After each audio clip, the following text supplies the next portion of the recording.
This morning, let's explore no self.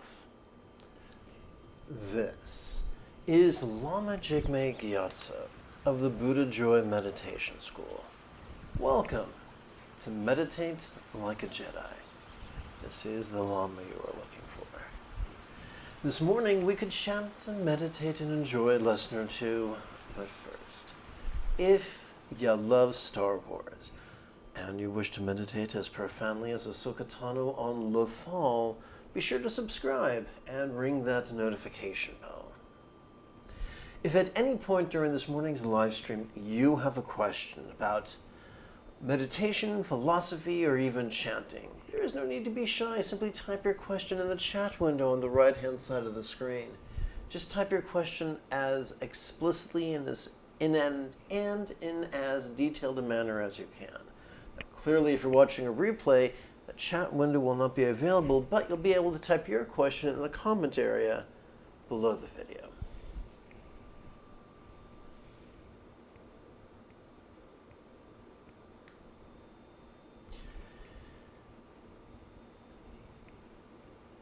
This discourse comes to us from the Samyutta Nikaya, translated by Elfir, adapted by yours truly.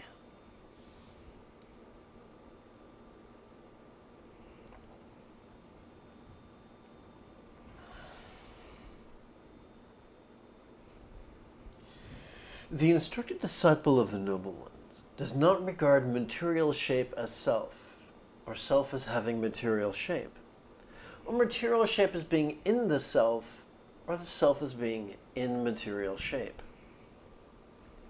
Nor does he regard feeling, appraisals, the impulses, or consciousness in any of these ways. He comprehends each of these aggregates as it really is, that it is impermanent, stressful, not self, compounded, woeful. He does not approach them, grasp after them, or determine myself. And this, for a long time, conduces to his welfare and happiness. The instructed disciple of the Noble Ones beholds the material shape, feeling, appraisals, the impulses, or consciousness. This is not mine. This I am not. This is not myself. So that when the material shape, feeling, appraisals, the impulses, or consciousness change and become otherwise, there arise not from him grief, sorrow, suffering, lamentation, and despair. There are many ways to look at this. We can look at it superstitiously. We can look at it from the viewpoint of pseudo-intellectual skullduggery, or we can look at it practically.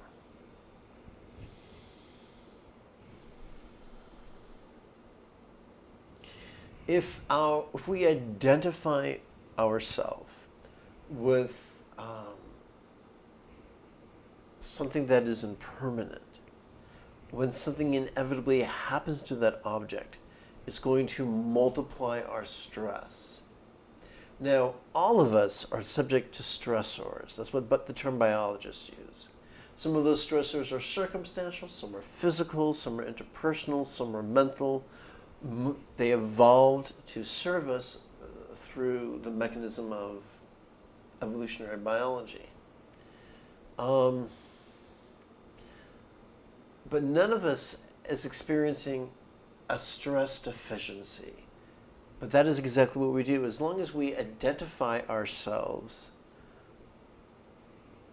as long as we strive to identify ourselves, we're going to figure out new and exciting ways of multiplying our stress. I'm reminded of a phrase, which I paraphrase, from the 81 chapters of the Tao Te Ching.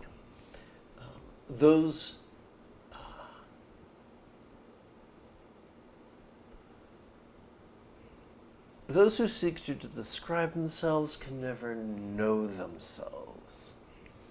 So the idea of being comfortable in our own skin, at peace with our strengths and foibles, at peace with the world around us, is predicated upon flexibility and a centered spontaneity, all of which are antithetical to the rigidity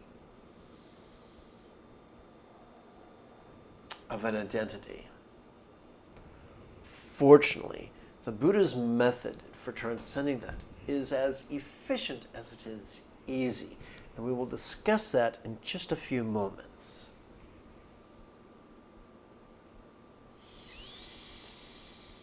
What I'd like to do is spend 15 seconds on housekeeping.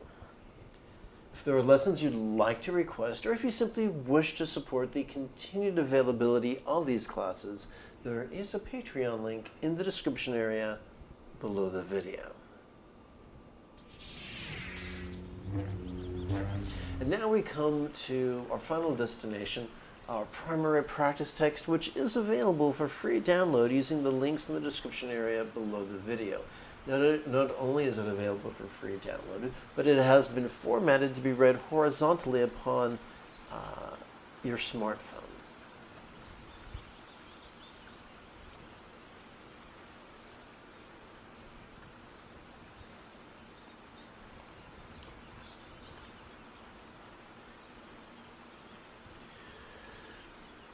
Let's begin by exercising our neural pathways for love and enthusiasm by performing the recitation of bodhicitta and refuge. May I liberate all beings by relying on the Buddha's example, instructions, and students. May I liberate all beings by relying on the Buddha's example, instructions, and students. May I liberate all beings by relying on the Buddha's example, instructions, and students. Let's turn our attention now to the Heart of Wisdom Sutra. This is where I'm going to explain the practical, tangible way the Buddha gives us to really help us let go. There's two primary ways, one through contemplation, one through meditation. We're going to begin with meditation.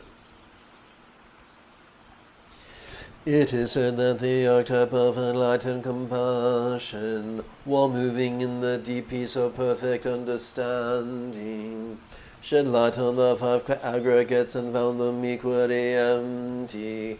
After this realization, she made peace with all pain. So, there is a myth that first you train in peace, and then you train in understanding. First you train in samatha, then you train in vipassana.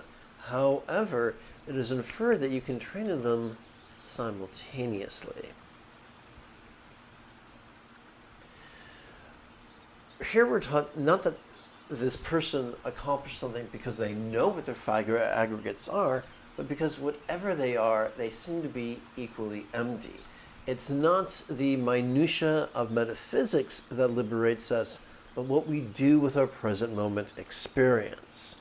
Now, this whole emptiness business can be taken literally or figuratively. Those who are prone to being rigid and fearful, their go-to method is to approach it literally. But I've never met anybody who's benefited from that approach. The only people I've met who've truly benefited from any approach to emptiness is one that is figurative. So that's the approach we're going to take together in just a handful of seconds. After this realization, this archetype of enlightenment made peace with all pain.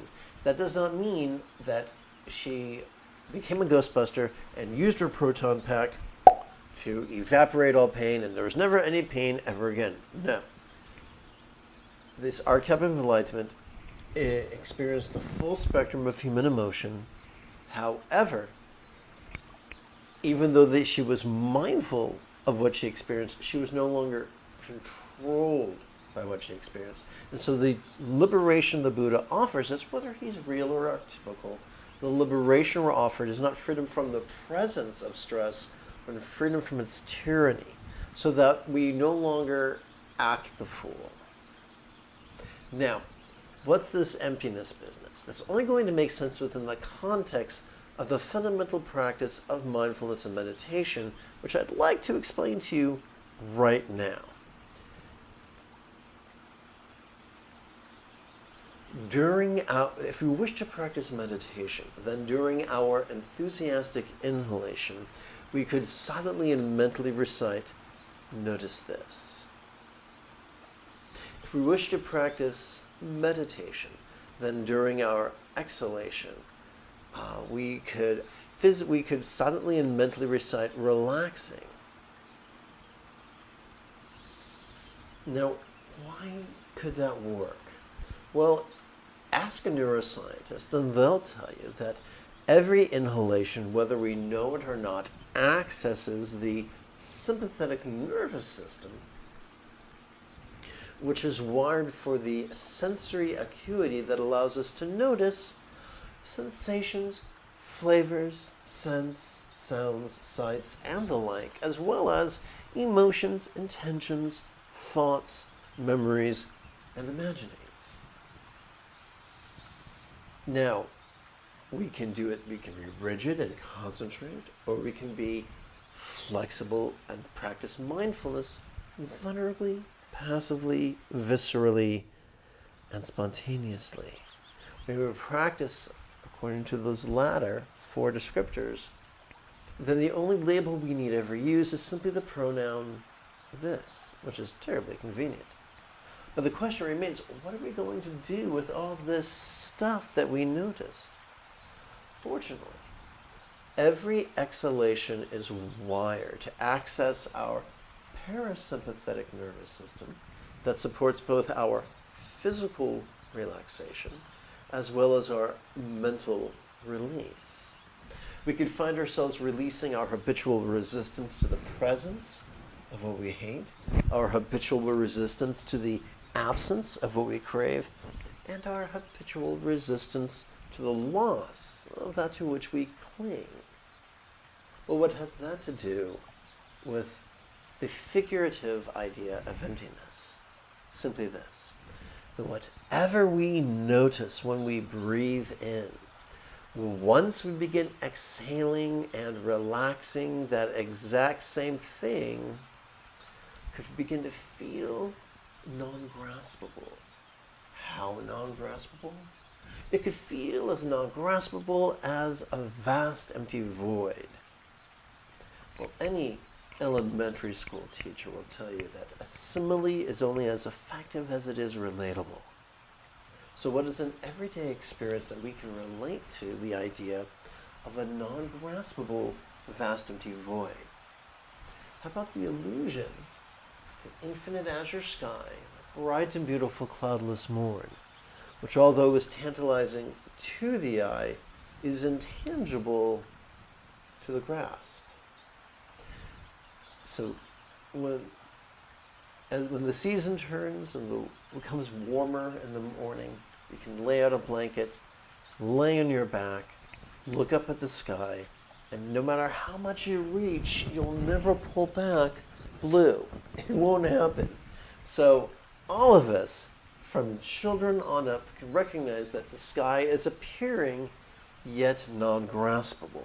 That paradox of appearing yet not graspable, or resounding yet not graspable, and the like, that was elaborated by the South Indian Buddhist philosopher Nagarjuna and described mystically as the two truths. But that's it.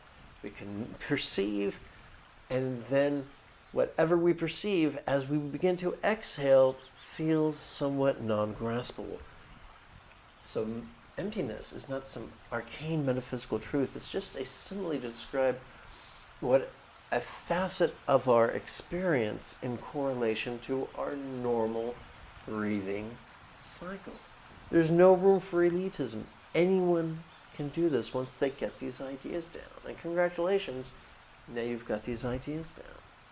So this is emptiness. It's just figurative for whatever we notice, we can release, especially because we notice in harmony with our inhalation and we release in harmony with our exhalation. That's it. We don't have to believe. We don't have to get lost in theory. If we just practice this yoga of wisdom, we can master it, nirvana, remarkably easily. I think better grammar, I should have said, with an ease that is remarkable. There you go. Let's continue. Now let's continue with our chanting. Listen, Shari Pudra, form is emptiness, emptiness is form. Form does not differ from emptiness, emptiness does not differ from form. The same is true with feeling, appraisal, impulse, and awareness. So whether you divide the present moment experience by 5 or 12 or more is irrelevant. The organization and labeling of experience is inconsequential. It's what we do with it that matters. Let's continue. Listen, Shariputra, phenomena homework with emptiness. They are neither produced nor destroyed, neither corrupted nor purified, neither increasing nor decreasing. So if we are already wired to let go during each exhalation, then whatever we notice during our inhalation, feel tastes of letting go during our exhalation. That is how we play with a certain exercise where you reconcile opposites. For instance, a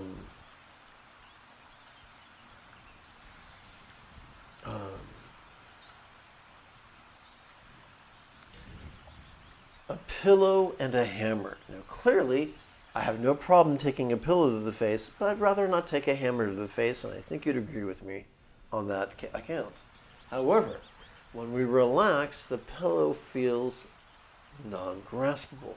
When we relax, the hammer feels non-graspable, even though we perceive them as two different things, and they are two different things. Both of them, regardless of their difference, can both be released. That is what's being inferred in this exploration of dualities. Right here, we explored 6 dualities. This is summed up by the ancient contemplation, this and that, how not to. But it only works in harmony with our inhalation and our exhalation. Let's continue. Therefore in emptiness there is no form, no feeling, no appraisal, no impulse, and no awareness, which our perception of cannot be released. This is clunky as hell. I'm sorry for that. But it's a playing with a double negative. Now we know that if you multiply a -4 and a +4, you get a -16. We also know from mathematics that if you multiply a -4 and another -4, you get a +16. So this is dealing with 2 negatives. Now this seems clunky and cumbersome, but in the place and time when this was first penned or written, it was a common turn of phrase. So, for instance, in emptiness, there is no form that cannot be released. As long as you can perceive it, you can let go of it, thanks to the way evolution configured our autonomic nervous system. Let's continue. No sensation of flavor, no scent, no sound, no sight, no phenomena which our perception of cannot be released. No body, no tongue, no nose, no ears, no eyes, no mind which our perception of cannot be released. No feeling, no tasting, no smelling, no hearing, no seeing, no noticing which our perception of cannot be released. Often people say, I don't understand it, therefore must be for the elite few. If you don't understand it, it's because you have a sucky teacher, even if that teacher is me. So, let's try to make these 18 ideas super comprehensible. We do that with, if we wanted to, you could play with 18 super easy exercises. Sensation, relaxing. This body, relaxing. This feeling, relaxing. So with our body, we feel a sensation. We're just breaking down these three components. Some people call this the three circles of emptiness. For instance, with our tongue, we taste a flavor. With our nose, we smell a scent. With our ears, my goodness, what an interesting error that is.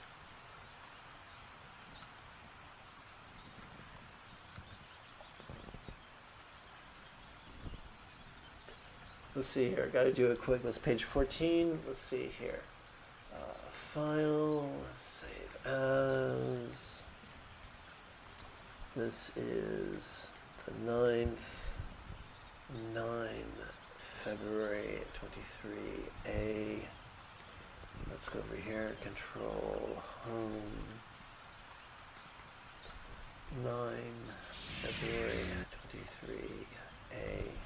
Control G. The screen is going to lose its mind if it hasn't already. But give me a moment and I will return you safe and sound to the Shire. Okay, so with these eyes we see these sights. With this mind we notice this phenomena. So basically this is first explored in the Mahasatipatthana Sutta of the Pali Canon.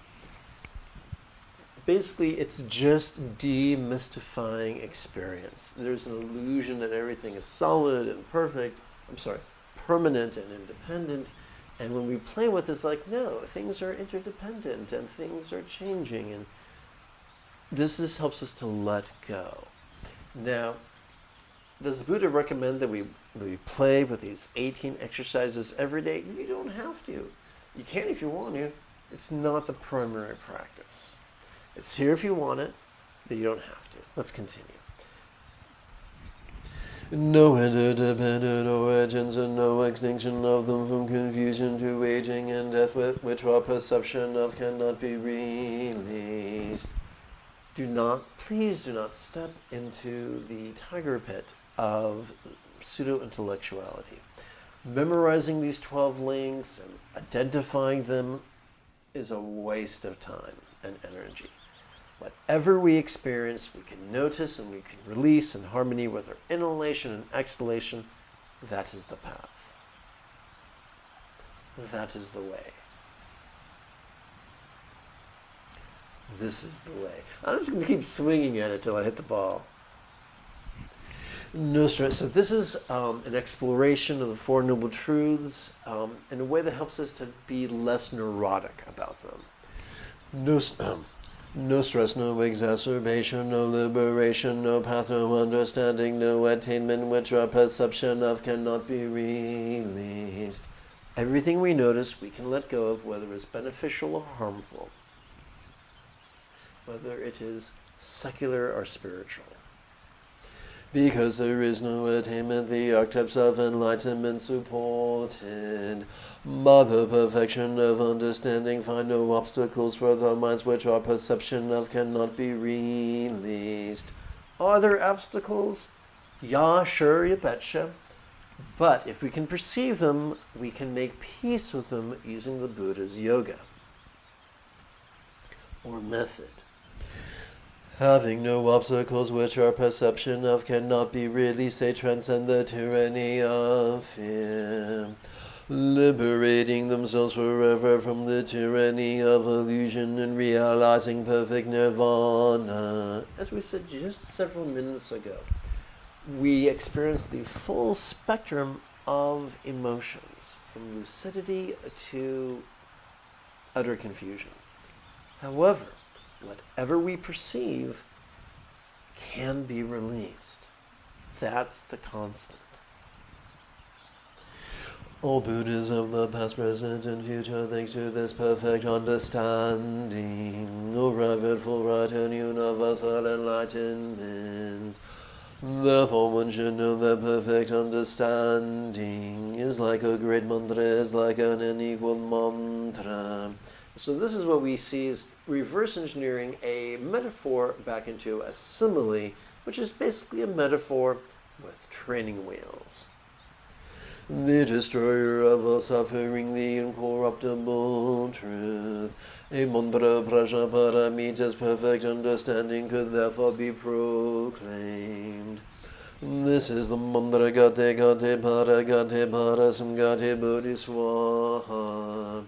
May also notice, relax, and accept that we go completely and perfectly go to enlightenment. So, if the mantra is just a metaphor for practicing the Buddha's technique,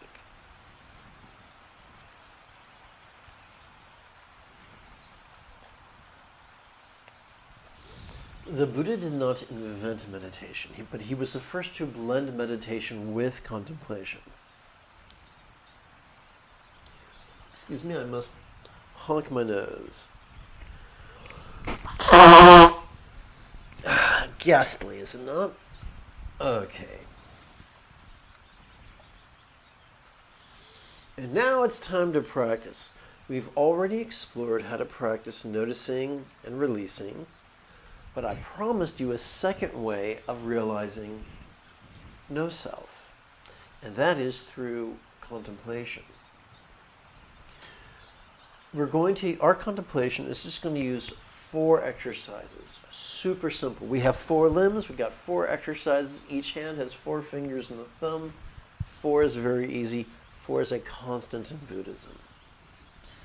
So 3 of these exercises are rhetorical questions, which are great if you're lazy like me, because all you got to do is silently and mentally recite them in harmony with your enthusiastic inhalation and your relaxing exhalation. 1 repetition is all you need of each of these 4 exercises, and it will help you to shift your experience. So each of these exercises has a blank, and you can put whatever you want in there. You can be sophisticated or you can be folksy. For instance, sometimes we don't feel eloquent, especially when we're in turmoil. And so like a child pointing to some cooked zucchini, we can say, this is yucky. So how could yuck feel stressful? Rhetorical question. How all beings yuck? May I soothe? That is a compassionate intention. Every healthy mammal is already wired for empathy. Thanks to the anterior cingulate gyrus portion of our brain, which functions as a hub for our mirror neurons. So we're not forcing ourselves to do anything we're not already wired to do.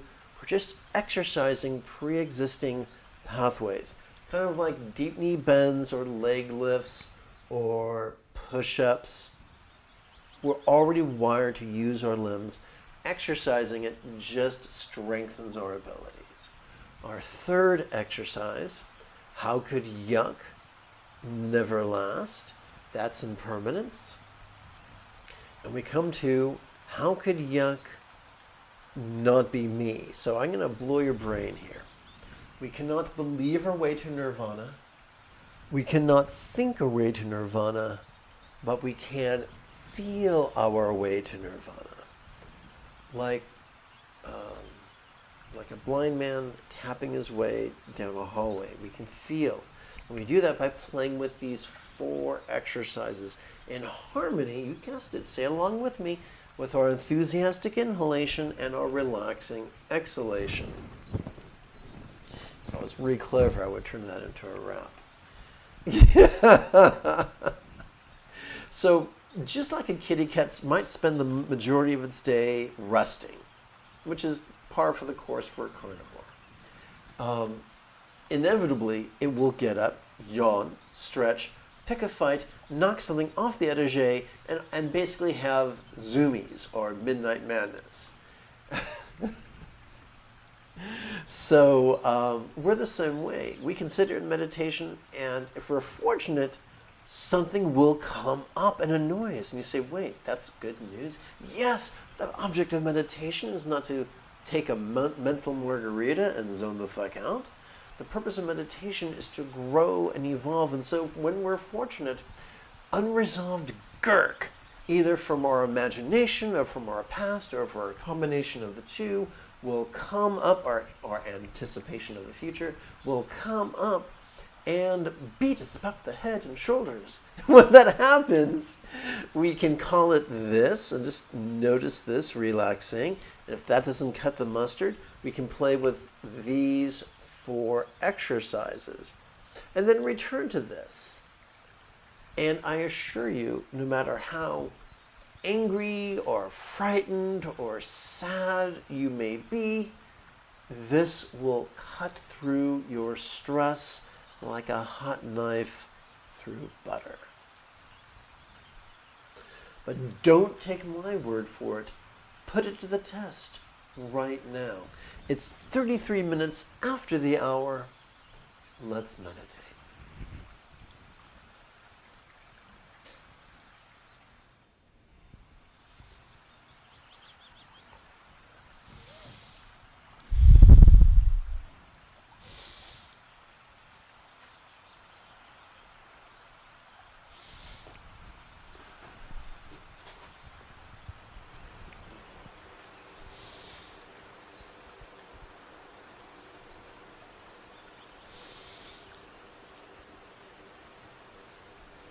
Why do we hyphenate the word relaxing? It just helps us to blend the silent and mental recitation with the physical act of relaxing. Relaxing. I know it's daffy, but it gets the job done.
What if enlightenment was nothing mystical or magical?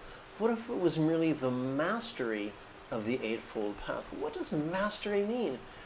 Just like most of us don't really have to think very hard to tie our shoes or ride a bike. Mastery is simply learning how to do something so well that you practice it spontaneously, habitually, easily, and effectively. So it's whatever you're doing, whether it's building a fishing net, or making pencils, or drawing a picture of your kitty cat, whatever it is. And the same can be said with the Eightfold Path. We can master, using the 4 contemplations, we can master letting go, we can master love, we can master mindfulness, we can master meditation, we can master kindness. And there you go.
Wrestling with my tools.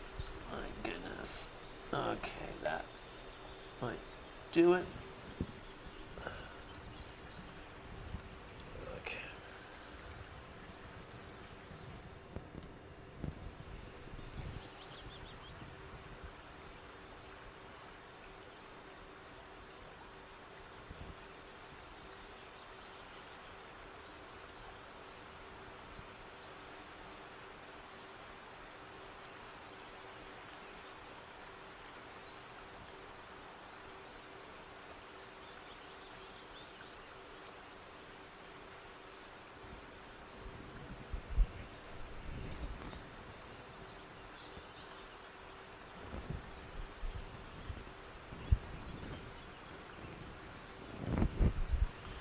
All right.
Welcome to the live stream. If you have any questions about meditation or philosophy, type them in great detail in the chat window.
By the way, if you can think of a monosyllabic antonym for fame, please type it in the chat window.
we now switch, it's been 30 minutes, so we switch now to the monosyllabic version of the same 4 exercises.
Let's seal our practice with 2 chants, beginning with ethics. May, may all beings practice, take 3. May all beings practice have kind communication, conduct, and calmness, flow spontaneous and uncontrived. 4 immeasurables. May everyone be free from stress, may everyone be happy, may everyone be take 2. Wow, I'm sorry, how guys, having a tough time. May everyone be free from stress, may everyone be happy, may no one be separated from the happiness. May everyone have balance from the tyranny of hating, craving, and clinging freed. If you feel I have earned it, type something in the chat window, give this live stream a thumbs up, and share it on social media. In approximately 10.5 hours, we could explore judging others, feeling guilty, and contemplation. Until then, may you and yours be happy and healthy. And if you are as geeky as me, this is the way.